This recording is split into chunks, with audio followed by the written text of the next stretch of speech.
Dear Katie, so much has changed, even just since you've been away. We moved into this house. I'm in a new school, and my big sister being gone for a year doesn't make it any. The sunset light in this house is the saddest thing I've ever seen.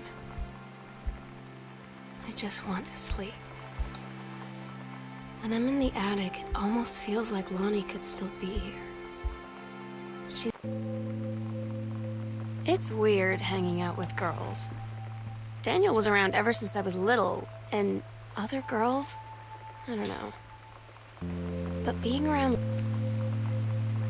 Lonnie came over today, but everything was different. She was sitting at my desk chair. Lonnie brought her hair dye over today. She said, "I need to fix these roots. Think you could help?"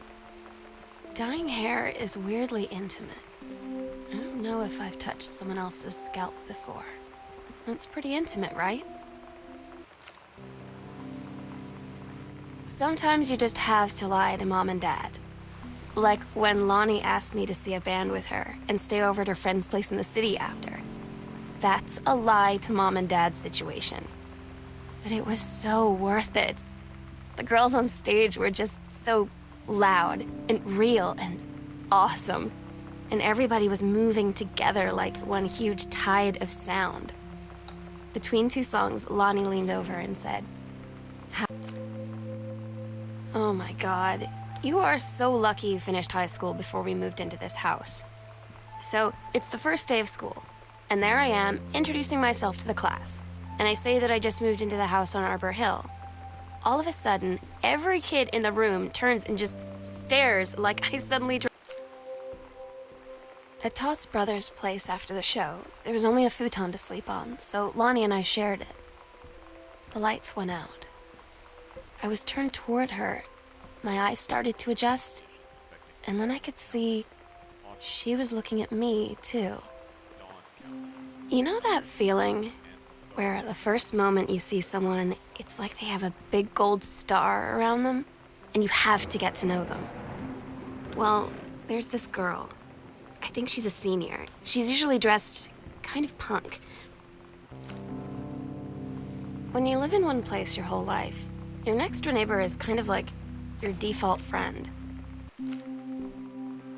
So you know what they say about the best laid plans of mice and men? Yeah, turns out it applies to Street Fighter too. At least I worked up the courage to walk into the 7-Eleven and ask for a turn, but all that practice at home did not... It's different now. I mean, we still hang out all the time like before. But now when no one else is... I'm so stupid sometimes. I was telling Lonnie that I got into my college summer... Todd's band lost their singer. Todd said he sucked. Lonnie said he got sick of Todd's shit, and he was complaining. They tell you to stick with the group on field trips, Katie. There's a reason for that. Lonnie and I snuck off on the side paths at Multnomah Falls and got a little lost. Okay, a lot lost. Like, for hours. Right before the bus left, I don't get Lonnie sometimes. Like, her band, and our zine, and her hair, and everything are all anti-authority. But I watch her in JROTC, and she's doing drills in perfect... Katie, you know how Mom and Dad are. Not exactly super open-minded about things. It feels like every minute I don't spend with...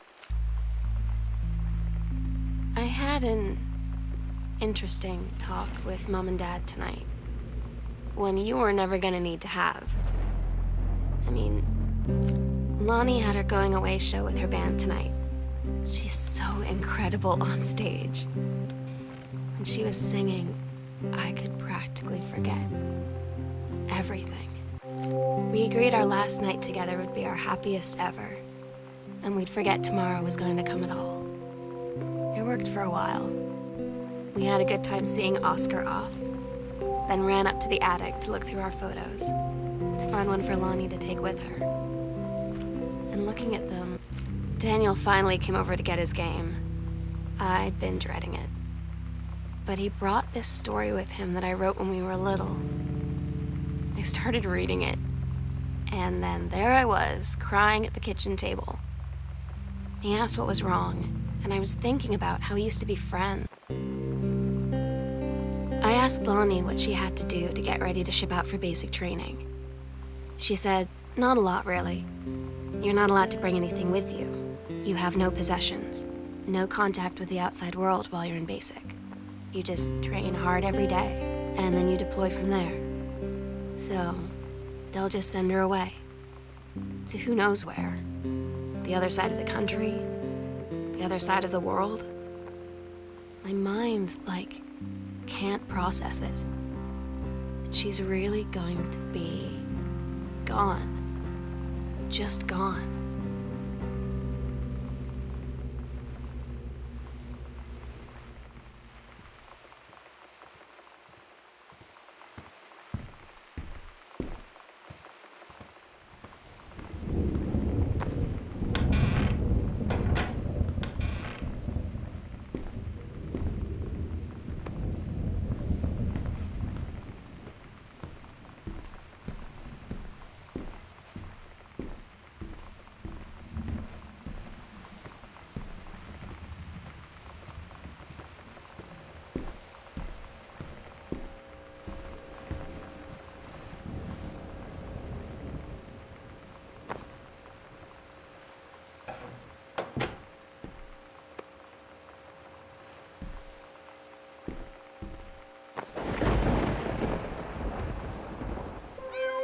Meow, meow.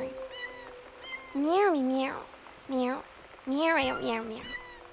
Meow, meow, meow. Meow, meow, meow. Meow, meow, meow, meow, meow, meow, meow. Meow, meow.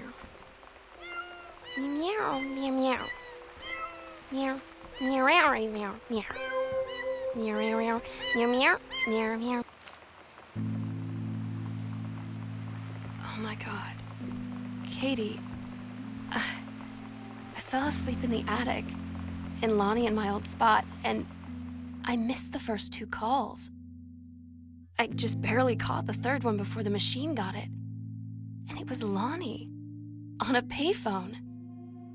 She'd been on the bus to basic, and she said she couldn't think of anything but me and us, and that she couldn't go through with it, with the Army and being apart and all of it.